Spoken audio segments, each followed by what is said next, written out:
Deputy CM Mallu Bhatti Vikramarka ఢిల్లీలో మీడియాతో మాట్లాడుతున్నారు. లైవ్ ద్వారా చూద్దాం.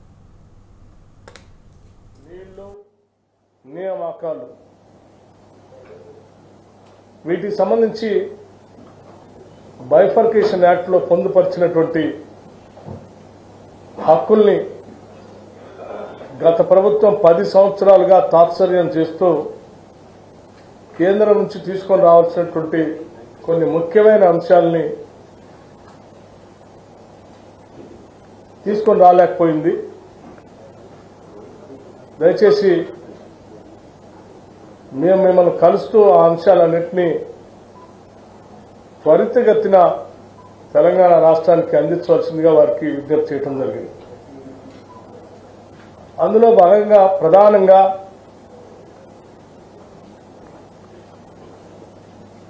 స్టీల్ ప్లాంట్ బయ్యారంలో ఉక్కు కర్మాగారానికి సంబంధించినటువంటి స్టీల్ ప్లాంట్ని, అట్లాగే కాజీపేటలో రైల్వే కోచ్ ఫ్యాక్టరీ, అలాగే గత ప్రభుత్వంలో అంది ఇచ్చినటువంటి ఐటీఐఆర్కి సంబంధించినటువంటి ప్రాజెక్ట్ని వాటిని వెంటనే అందించడమే కాకుండా ఏ నీళ్ల కోసం అయితే మేము పోరాటం చేశామో ఆ నీళ్లను తెలంగాణ రాష్ట్ర ప్రజలకు అందించడం కోసం ఒక జాతీయ ప్రాజెక్టుగా పాలమూరు రంగారెడ్డిని కూడా ఆనాటి బైఫర్కేషన్ యాక్ట్లో తెలంగాణ రాష్ట్రానికి ఒక జాతీయ ప్రాజెక్టు ఇస్తా అని చెప్పారు. దాంట్లో భాగంగా ఈ పాలమూరు రంగారెడ్డిని పరిగణలో తీసుకుని శాంక్షన్ చేయవలసిందిగా కోరుతూ, అలాగే ఒక ఐఐఎంని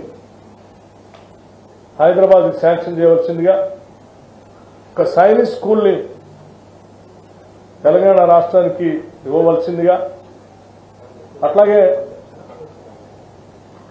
నేషనల్ హైవే అథారిటీస్ సంబంధించి ఒక 14 ప్రపోజల్స్ అప్గ్రేడేషన్ కోసం ఉన్నాయి, వాటిని పరిగణలో తీసుకొని వెంటనే శాంక్షన్ చేయవలసిందిగా, అలాగే రీఆర్గనైజేషన్ యాక్ట్ ప్రకారం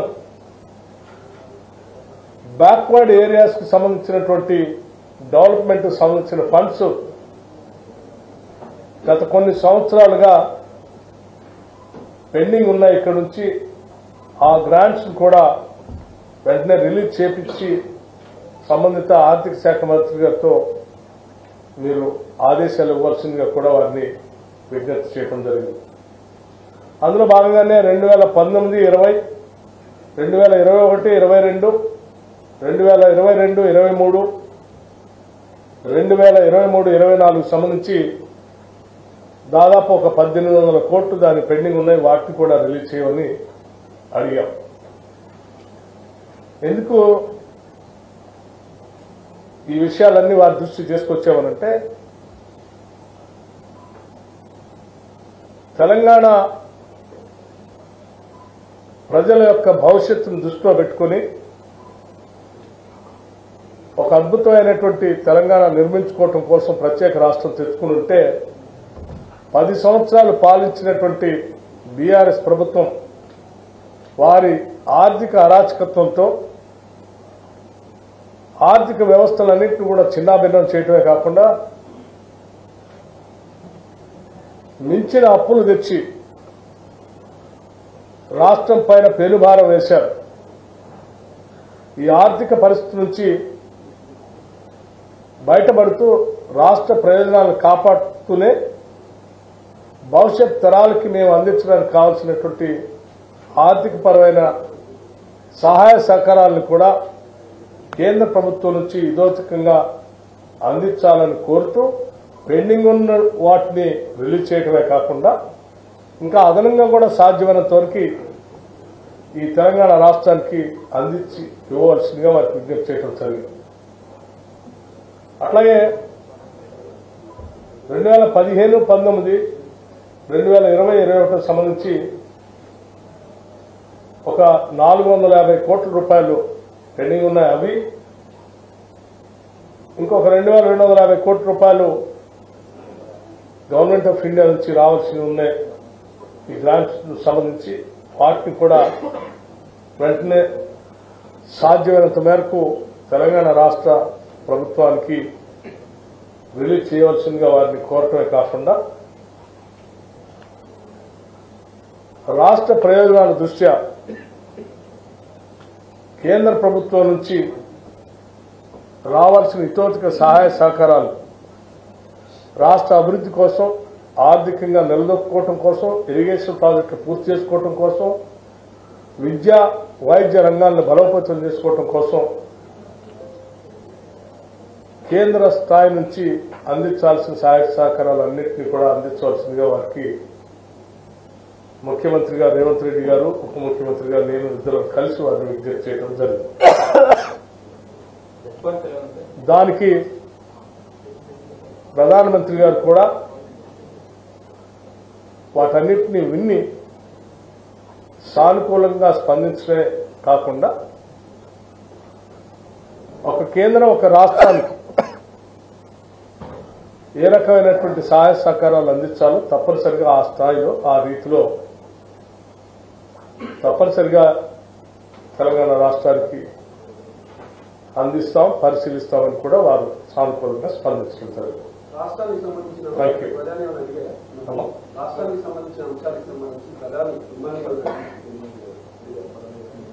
ఏ అంశానికి సంబంధించి నేను చెప్పినటువంటి అంశాలకు సంబంధించి ఆర్థిక పరమైనటువంటి అంశాలు ఏవో పెండింగ్ ఉన్నాయో, ఇబ్బందులు ఉన్నాయో చెప్పినటువంటి అంశాలకు సంబంధించి మేము ఆల్రెడీ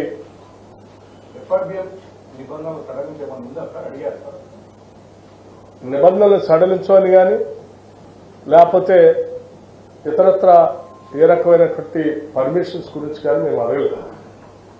మేము చెప్పిందల్లా రాష్ట్ర ప్రభుత్వానికి కేంద్ర ప్రభుత్వం నుంచి రావాల్సినటువంటి గ్రాంట్స్ ని, పెండింగ్ ఉన్నటువంటి అంశాలని బైఫర్కేషన్ యాక్ట్ లో మాకు రావాల్సినటువంటి ఆ యాక్ట్ ద్వారా పెట్టినటువంటి హక్కుల్ని, వాటితో పాటు అదనంగా కొన్ని అంశాలని రాష్ట్ర ప్రయోజనం దృష్ట్యా అడిగాం. వాటి సంబంధించిన కార్పొరేషన్ రుణాలు ఎఫ్ఆర్బిఎం పరిమితులు ఉండడం వల్ల మీకు రాష్ట్రానికి రావాల్సిన రుణాలు రాకుండా పోతాయి కదా, ఇది మీకు ఇబ్బంది కదా, ఇది ముఖ్యమైన అంశం. రాష్ట్ర ఆర్థిక పరిస్థితి గురించి తోచికంగా ఉన్న సమాచారం మొత్తం వారికి అందించాం.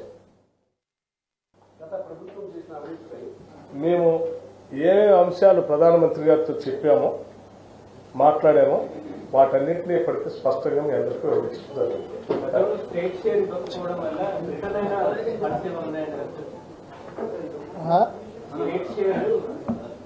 ప్రభుత్వ వాటా ఇవ్వకపోవడం వల్ల వెనక్కి వెళ్ళిపోయిన నిధులు ఏవో ఉన్నాయని వాటి గురించి అన్ని రకాల నిధుల మీదనే చర్చ చేసినాం, వాటికి సంబంధించి రిప్రజెంటేషన్ ఇచ్చినాం.